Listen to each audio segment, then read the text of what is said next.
I saw a post. I can't even remember what the post said, but it reminded me of how into the Handmaid's Tale a lot of folks are. And then I thought, I go, why have we never seen a book that was written from the opposite perspective? And it was like, you know, men, women are in control of everything, and men are subservient, and also they're sex slaves. I'm like, oh yeah, that's right, because that wouldn't be a dystopia for men. Like, well, women are in control of everything, and we just get pull out whenever we're needed. It's like we get to be in our own room for a while, and then whenever they need us to make more people, we get used, and we're like, yeah, that's a pretty good lifestyle. I think that's why it's not earth shattering for men to go, you know what? Let the women make all the decisions, and then whenever you need me for that part of your life, if you need me to make some babies, I'll be right here. Even if you keep us in a dungeon, as long as you feed us, and maybe there's a big screen TV or something, we'd be fine. It's not such a scary. It's not such a scary future for us. Now, Juwan, you get back in there. You get back in the living room and watch. Why don't you watch some football? Okay, sounds good. Give me a call. Men don't mind being objectified. They sort of. That's every man's dream, right? To just be used when it's time to procreate, and then cast aside and not given another thought. I was trying to think of at what point would we even fight back? It's like, yeah, sure, I'll wear a bonnet and a red robe. You march us in single file. I'm cool with that. We don't care. The handyman's tale. Yeah, so I'm trying to think of a title for it too. I think the only downside is they'd only really need one of us. Maybe a backup, maybe a second guy. That guy would be he would pop in from time. Hey, you guys ever don't need me for anything? Well, but that would be. They need more than one or two guys. I think so. Because then it would start to be sort of a hellish existence if you're just going from one person to the next.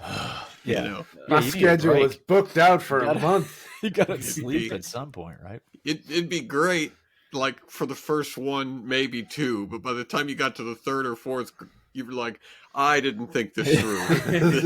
I should have had a few things in the writer. Does somebody have any Gatorade or? Yeah, I need a nap. Yes. We would even clean up. I think we would even, I don't know if you want us to cook or anything, but I was like, what would be the worst? What would make you go, no, this is enough. I'm revolting now, and I'm standing up for myself.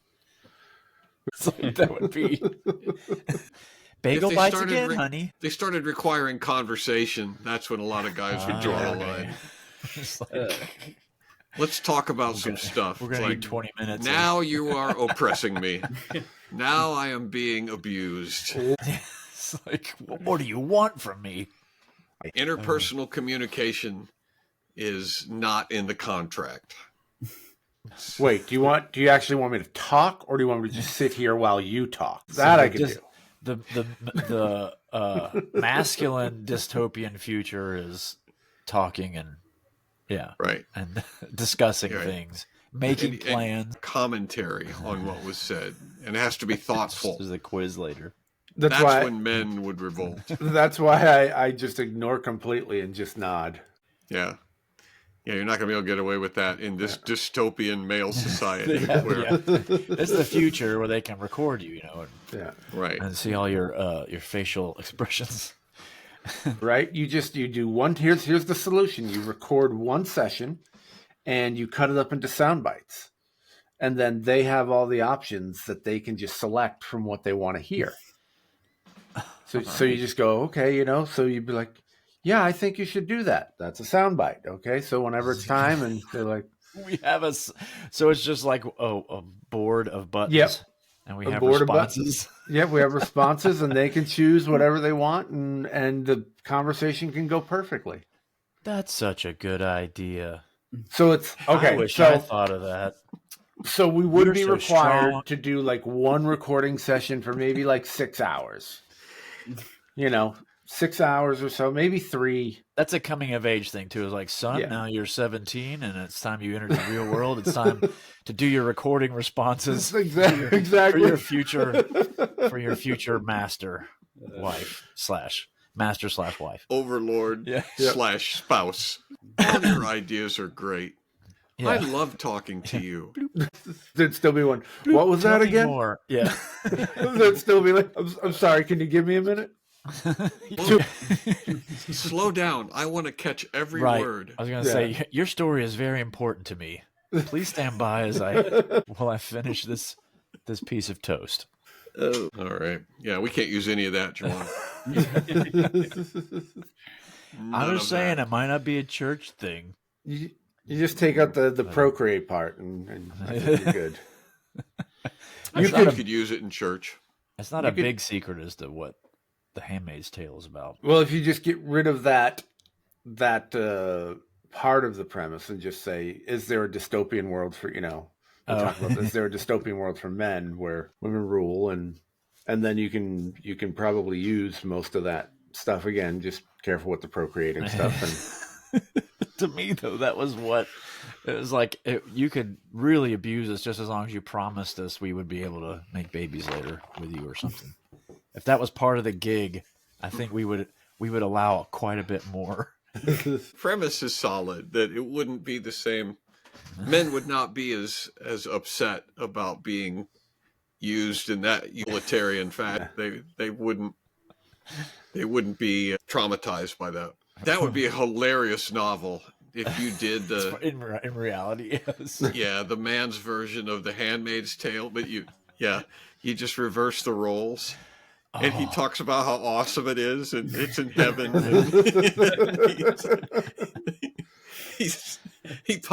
He can't believe that there are backward civilizations where women are still, not in charge, and men try to dominate. We got it all worked out here. I can't imagine those civilizations.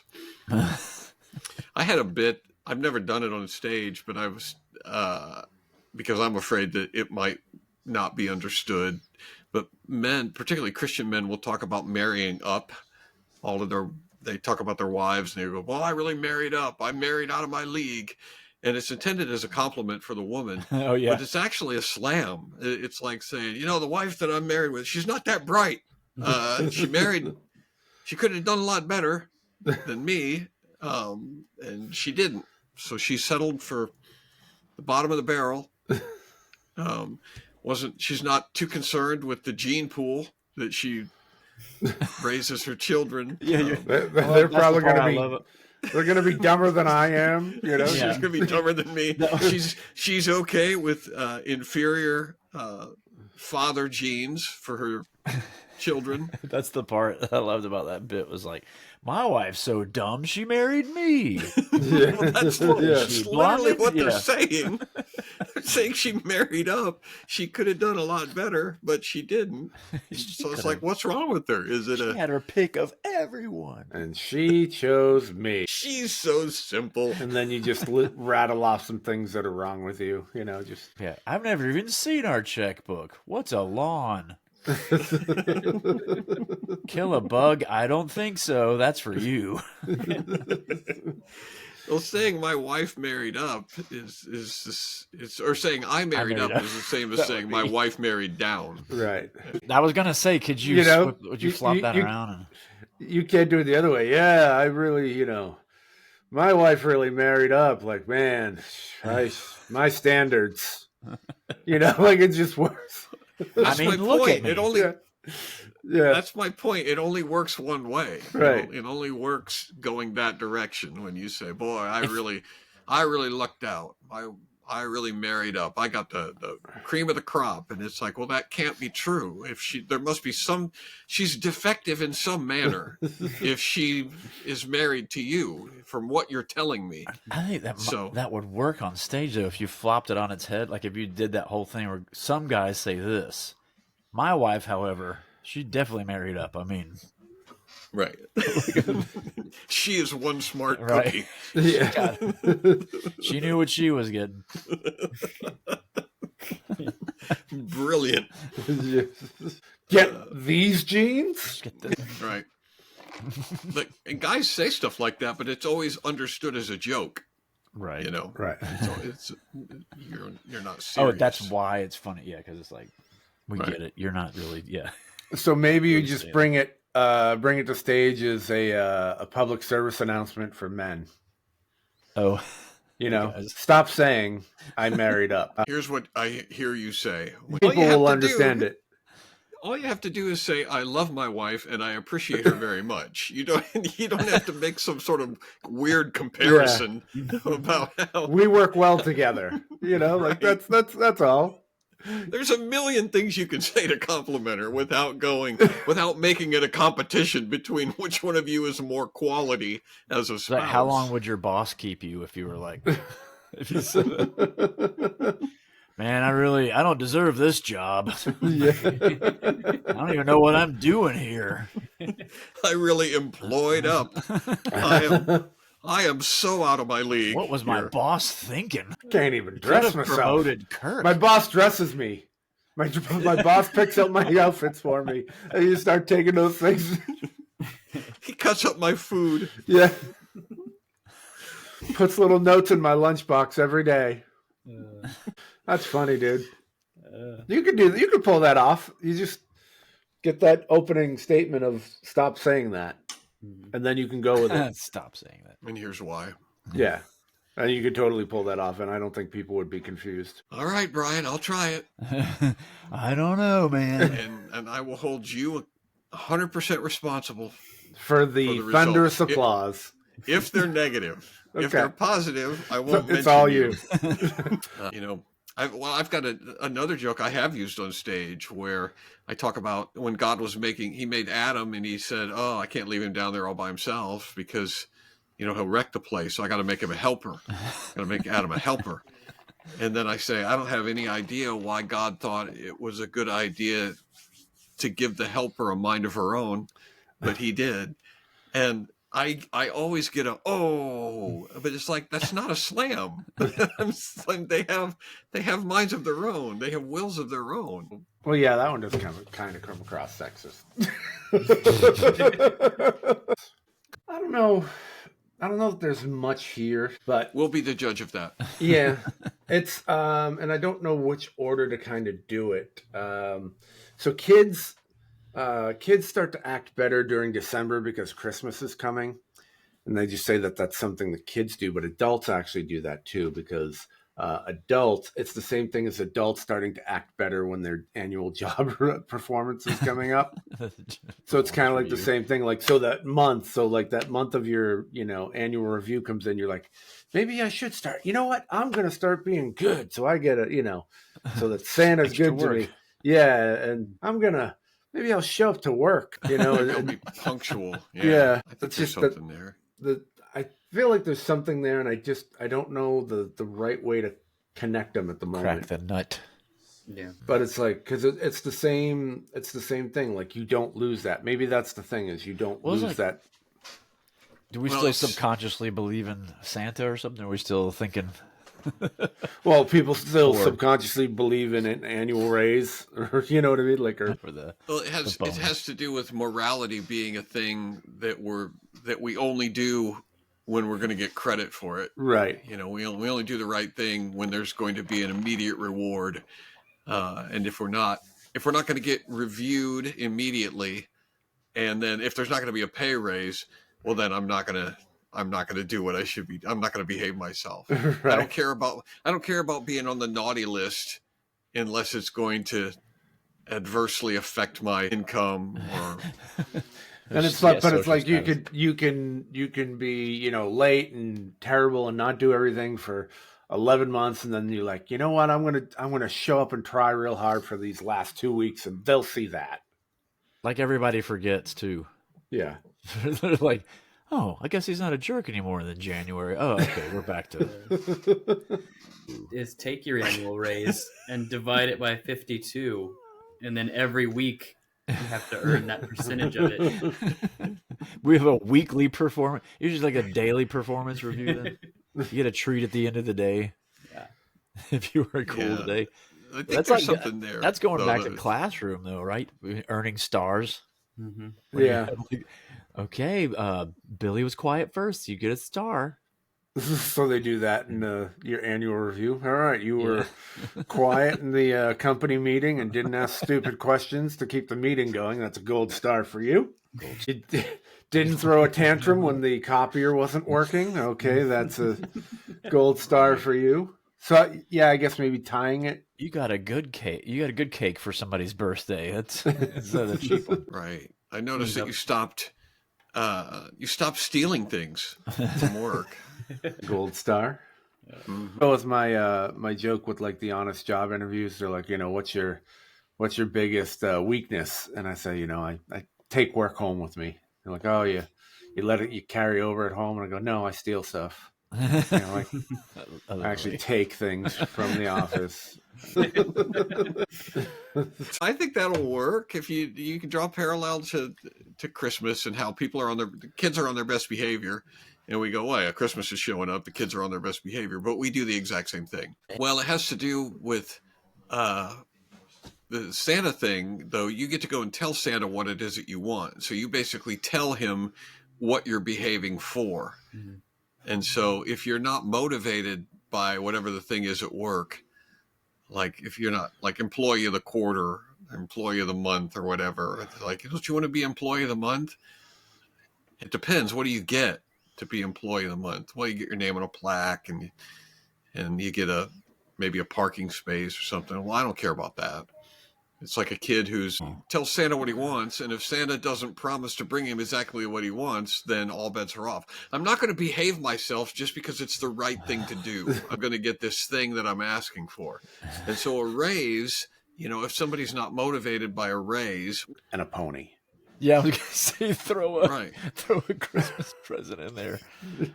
Red Ryder BB gun. Right. Yeah. Well, I think it's funny if if that's what they want is, I don't want to come into work anymore, but I still want to draw a paycheck. I don't want to raise. Just keep my salary exactly where it is. I just don't want to come in anymore. Yeah. Please and thank you. Yeah. I'll leave milk This and is cookies by your office. Why wasn't that on the grown-up The Christmas day wish of song? the day of the review. It's just a plate of milk and cookies. Yeah, and a carrot for your reindeer. Yeah. So I used to say on stage that I married up, but I meant it as though my wife was taller than I am, and it never got much. Like, I don't know if I communicated it well, but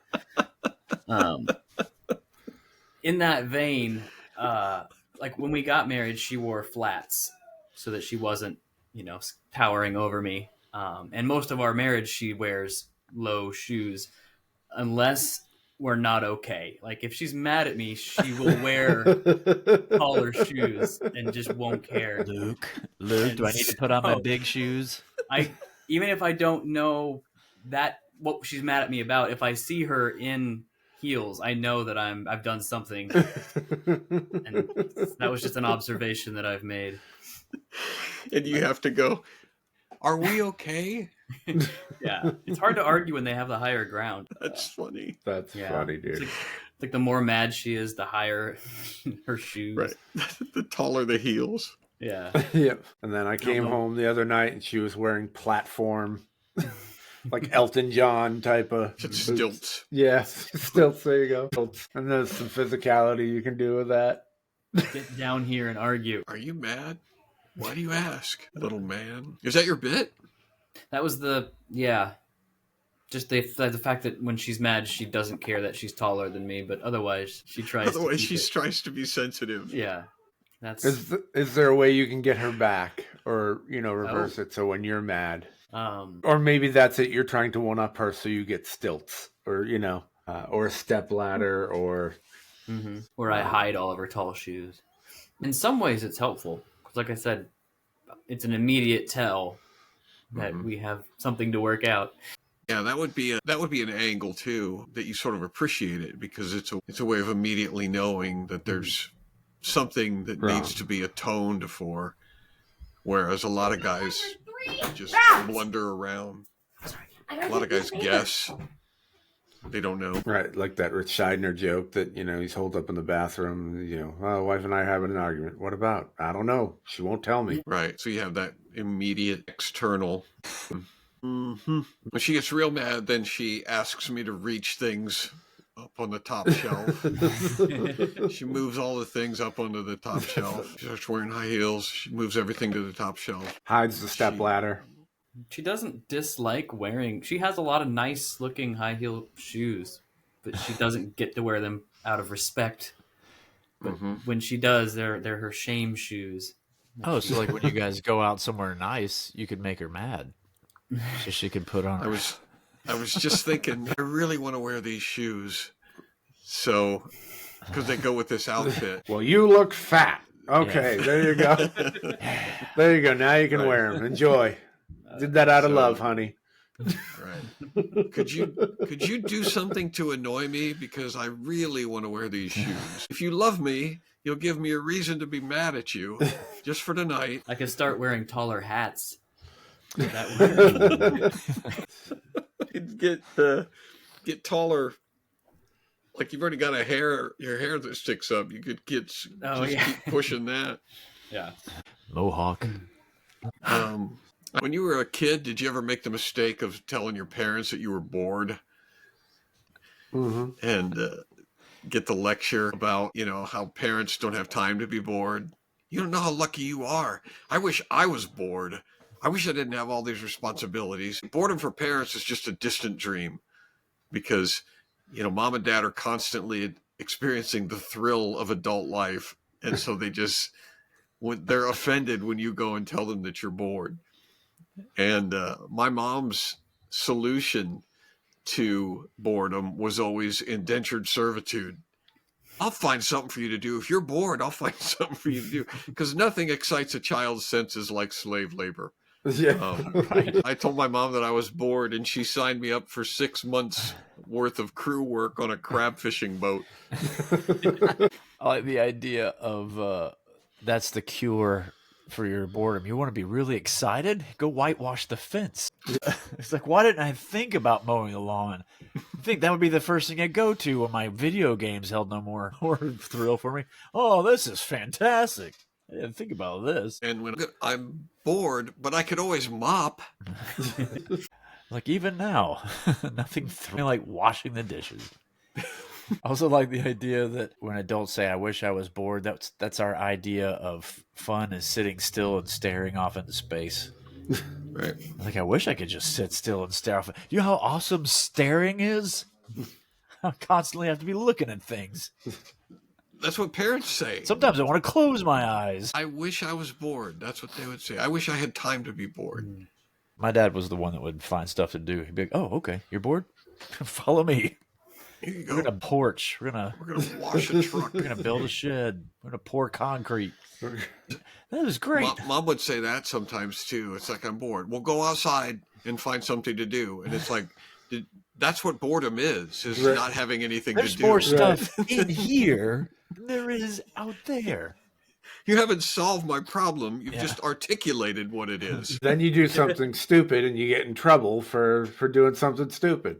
Oh yeah, What are you doing going in the neighbor's yard? Well, you told me to go do something. chasing the dog with the hose. Now- That's what I found to do. Now you're in trouble. Now go sit in that corner and don't do anything. Is this good or bad? You're sitting in the corner. You said being bored was good. Am I having fun yet? I know a lot of parents would be like, well, send somebody to their room, but there's so much stuff, like people have TVs and games and music. It's like you got to like send them to the parents' room where there's like nothing. Yeah. Send them to the basement. Don't go to your room. You go to my room and sit there for an hour. Go to the library. Why are there so many pillows on this? You would send a kid to the room in hopes that they would be bored, Right. right?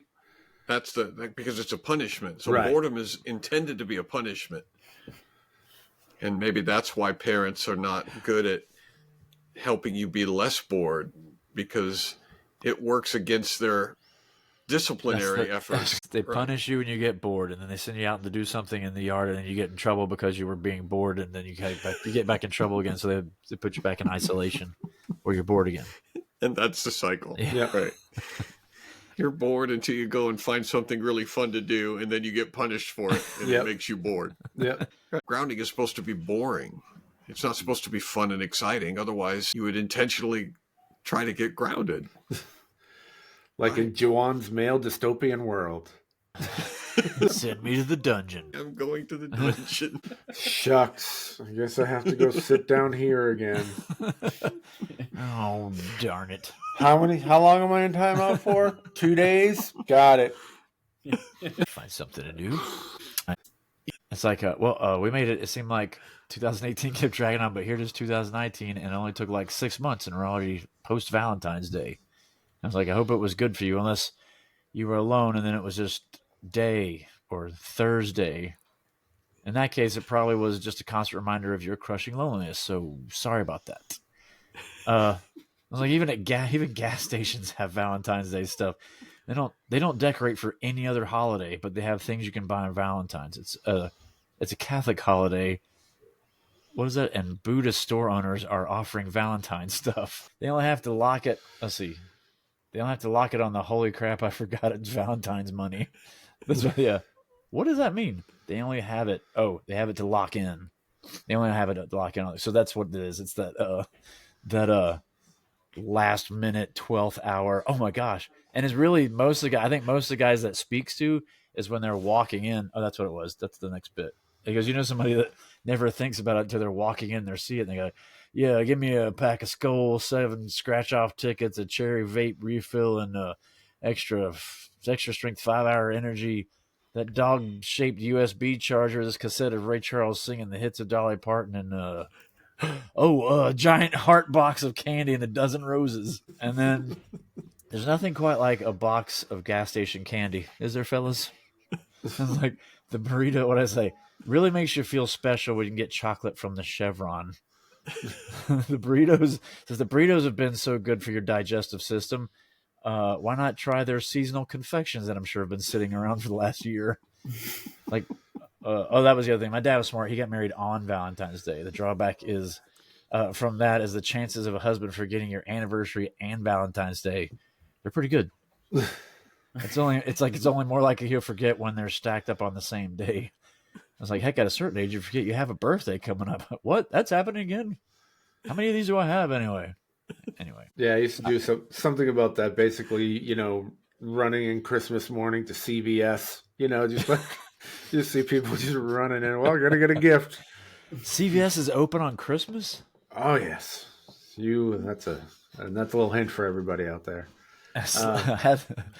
I like John's thing that he talks about slotting. When I said the burritos have been so good for your digestive system, I was trying to figure out like 5 or 6 different things, like deep fried corn dog taquitos.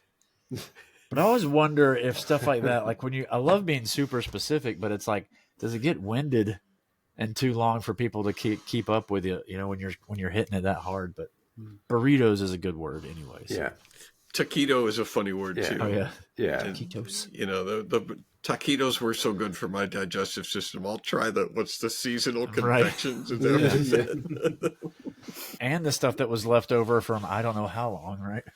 But that was my favorite part, was that it's guys walking into the gas station that even have it in their heads and they're like, something's happening today. Yeah. What is it? Why are there flowers? I don't know how you forget nowadays, because all the big box stores start celebrating holidays like 3 months early. It's like, how did you forget?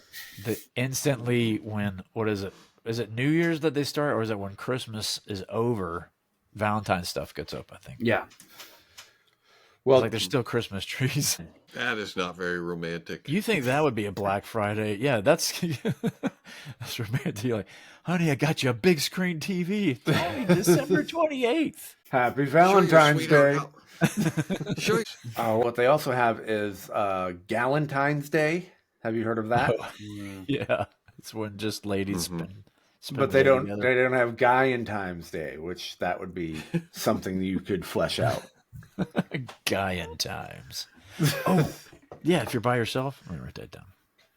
So they have Galentine's, which you can talk about, and then I would do the male version of that. An extension of that I got written over here is men don't think about anything until there's trouble. So like we don't even like taxes. We're not even thinking about taxes till April 14th. Like, oh wait, crap! I got to do something about that. Well, it is funny. Men have to be reminded to be thoughtful. I guess your whole premise is that if it's a last minute thing, you weren't anticipating, you weren't thinking about it, and then, oh, it's Valentine's Day. Let me pick up this heart-shaped box of Skittles. Terrible chalky candy with awful expressions written on them.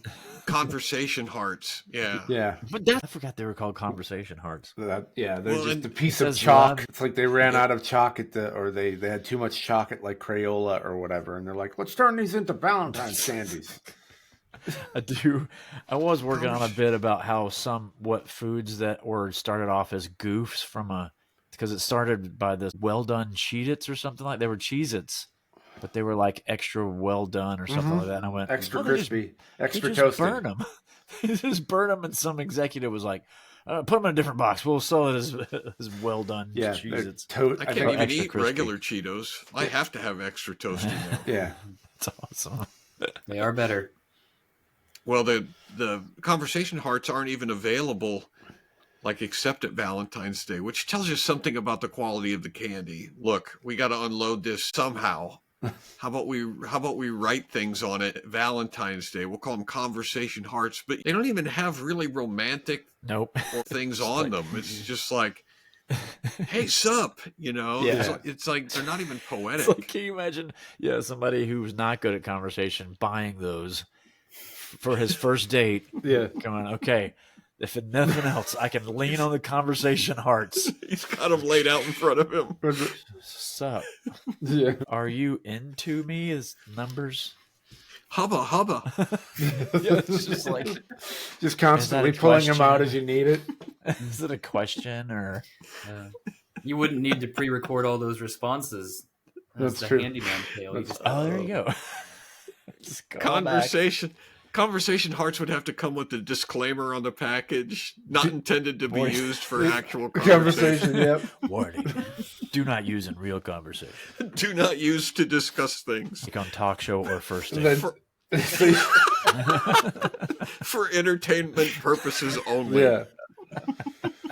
That and your magic 8-ball. Between that, so that's the other thing you had on your date. Oh my gosh! Yeah, if conversation, all the things together, and then the magic 8-ball, and then it's fortune cookies, the horoscope. He's got all the trappings around him. Just finding any way to talk to people. What if there were lame conversation hearts? Aren't those the same thing? They're the same. But yeah, well, it's like hot enough for you. Yeah, it's like the weather. Yeah, how'd you get here? Did you take Route 5? Gone over to Route 11 and saved yourself a good 10 minutes. Just turn it over. There's extra. Keep flipping it over. Yeah.